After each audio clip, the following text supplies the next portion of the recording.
Guys, it's been 9 months. 9 months of using this iPhone 16 Pro Max. And this time the thumbnail is 100% true.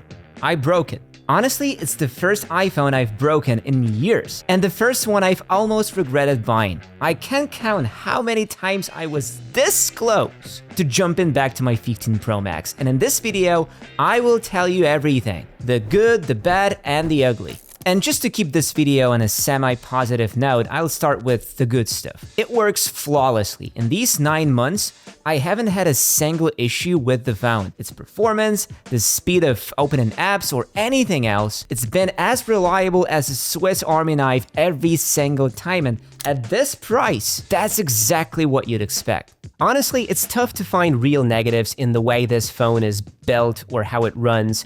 I haven't installed the iOS 26 beta yet. Reviewers online are already complaining about extra heat and battery drain, so that's not something I'm doing anytime soon. Maybe after a couple more betas I'll work up the courage, but not now. iOS 26 looks great though, and with a display this big, this sharp, and these slim bezels, it'll look even better once it's stable. Speaking of those slim bezels, this year I decided to ditch cases most of the time. Whenever I'm at home or doing something I'm confident about, the phone goes naked. Trust me, take the case off and you'll really notice how thin those bezels are. And yeah, that's exactly what led to me breaking the phone. You might say, Arthur, it's just the back glass, no big deal, easy replacement. True, but with the iPhone 17 lineup only a couple of months away, throwing money at a repair makes zero financial sense. I've lost waterproofing and now I have to use a case just so the shattered glass doesn't stab my hands. The way it happened is the funniest and dumbest thing ever. I was trying to clamp it onto a scooter phone holder, didn't realize the clamp was cracked, and the phone slid right onto concrete. The hilarious part? I've tried to break phones for videos before, testing durability and whatnot, and none of them budged. All my iPhones, including this one, have survived nastier drops, but it chose to shatter just a few months before the new model drops. Be careful out there, guys, wear a case. But don't settle for just any case. Pick one that actually does something for you. I'm rocking the Taurus O-Stand Q3 spin case. They are sponsored in this video and it's become my daily driver. The star of the show is the rotatable kickstand built right into the rear ring. It spins a full 360. I've propped the phone up for lunch breaks, late night Netflix in bed, and hands-free FaceTime sessions. I even thread a finger through the ring while I'm walking around or filming. The phone feels locked in like it's glued to my hand. That same ring is a beast in the car. It snaps onto my MagSafe mount without a hint of wobble. Seriously, it's like having a built-in pop socket and tripod in one, only sleeker. The magnets in this case are no joke. They're way stronger than anything I've tried before. Whether I'm sticking the phone to the fridge while cooking or slipping it to the squat rack at the gym, it stays put. I've been daily driving the O-Stand Q3 spin for a while now, and honestly, it just feels right. It's one of those cases you forget it's there until the moment you need it. The finish is soft yet grippy, so I'm not constantly worried about dropping my phone. Plus, it stays slim. None of that breaking your pocket vibe that ruins the iPhone's feel. Taurus actually invented this O-shaped stand concept, and you can tell, they absolutely nailed it. I use the case at home, in the gym, in the car, and out filming. It slots into every part of my day without drama. Half the time I don't even think about it, just works. And it's tough too. The raised edges around the screen cameras do their job. I've tossed the phone into bags full of keys, coins, and camera batteries, and the lenses are pristine. The lip sits high enough to keep everything safe, but not so high that it gets in the way. If you are as clumsy as I am, you'll appreciate that everyday insurance. I will drop a link to the Q3 spin case in the description, so definitely check it out. I don't want to dive into every single detail of my day-to-day experience, mostly because the core of it hasn't changed over the past few years. Instead, let me walk you through the handful of things I do like and the handful I really don't. The action button has turned out to be a sleeper hit for me. When the 15 Pro launched, I was excited, but also kind of stumped about what to pin to it. I cycled through shortcuts and apps, but nothing stuck. On the 16 Pro Max though, the choice became obvious: ChatGPT. for nearly the whole 9-month stretch this phone has been in my pocket. That one app has lived on the button. I open it daily, and having it behind a physical click is ridiculously handy. Credit goes more to the app than to Apple, but hey, progress is progress. The camera control button, on the other hand, feels like a swing and a miss. Yes, I tap it to launch camera, but that's where the usefulness ends.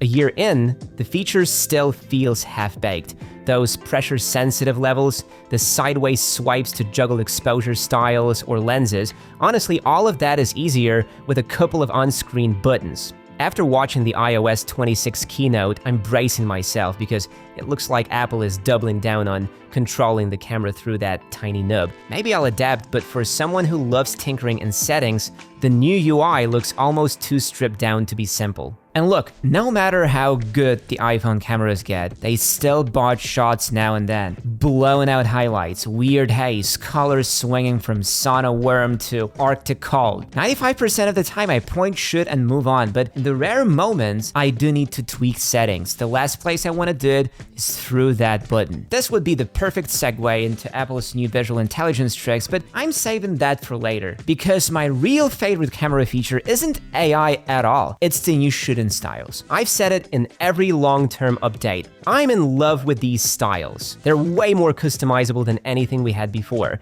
and they give me much tighter control over mood. I can dial saturation, decide how deep or flat an image feels, you name it. It's basically like building my own film stock. One style for a warm, golden Fuji vibe, another for cooler, moodier tones, another that just punches color through the roof. And yes, I swap between them with, ironically, the camera control button. So technically that's a second use case for the thing, but swapping styles hardly counts, does it? It's my second year rocking the Pro Max model, and I couldn't be happier. When the iPhone 17 drops, I'm grabbing the 17 Pro Max, no question. And it's not for the giant screen or the skinny bezels. The real draw is battery life. I'm on my phone for hours every single day. Messages, web browsing, script tweaks, you name it. And I refuse to live tethered to a wall. One charge a day, sunrise to bedtime, and this thing just keeps going. My cycle count is low, battery health is solid,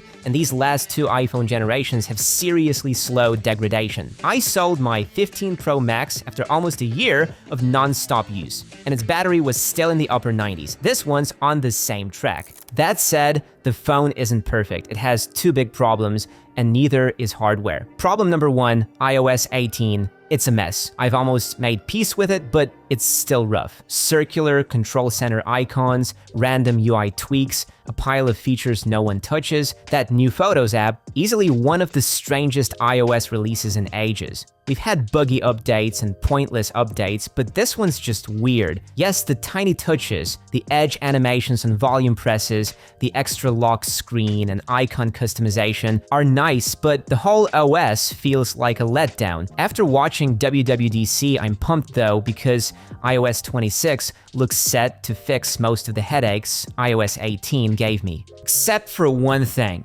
Apple Intelligence. So much has been said about it, and yeah, it's a flop. No sugarcoating, Apple Intelligence is a huge fail. A giant stain on Apple's almost spotless record of shipping what it promises. Before this, Apple's loudest vaporwave was the AirPower charging mat, and that ness never changed daily iPhone life. Apple had never tried to sell as a phone by banking on features that would appear later this year. On stage, they framed Apple Intelligence as a seismic leap. Smarter Siri, writing tools, image magic, notification digest, the lot. We were promised an on-device brain that would make our day smoother and our experience more fluid. We did get a few goodies, object eraser in Photos, keyboard rewrite tools, and Genmojis, but the headline acts, like that contextual notification digest, arrived half-baked, buggy, or not at all. Improved Siri, all we got was a slick new animation. Cool animation, not gonna lie, but not enough to justify dropping cash on a new iPhone.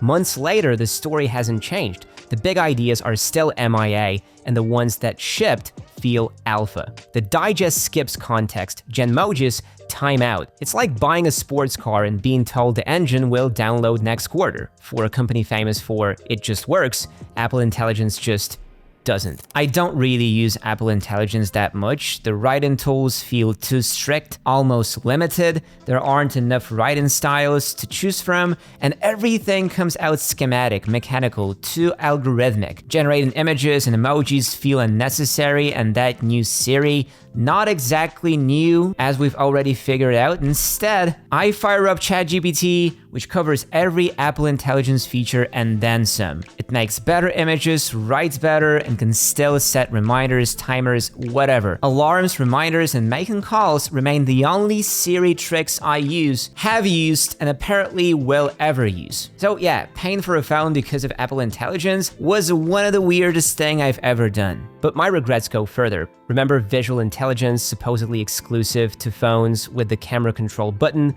After the iPhone 16e launched, no camera button yet full visual intelligence, an iOS update unlocked the feature on every iPhone with an action button. Basically, if I'd stayed with my 15 Pro Max, I'd have nearly the same experience, and in some ways a better one. Identical software, identical perks. So what was the point of upgrading? And will the iPhone 17 lineup add enough value to justify another switch? Those leaked designs look interesting. Then again, people trashed the iPhone 11 Pro camera bump, and now it's the industry blueprint. I can't recommend buying this phone, especially right now. 6 months ago, I might have steered you to the 15 Pro or 15 Pro Max because the deals were fire. Back then, I still believed Apple Intelligence would roll out as promised. Spoiler, nope. So for now, until the iPhone 17 series drops and I've had time to test it, hold your cash. Don't snag a 15 Pro, 15 Pro Max, 16 Pro, or 16 Pro Max. Wait a couple months, see what the new phones bring, and decide then. If the promised features actually land and matter to you, grab a 17 series. If the update turns out mostly cosmetic, a discounted 16 Pro Max will be a steal. As for me, I will grab the 17 Pro Max and I will review it, not because the phone itself is guaranteed to blow minds, but because I love you guys and you count on my honest,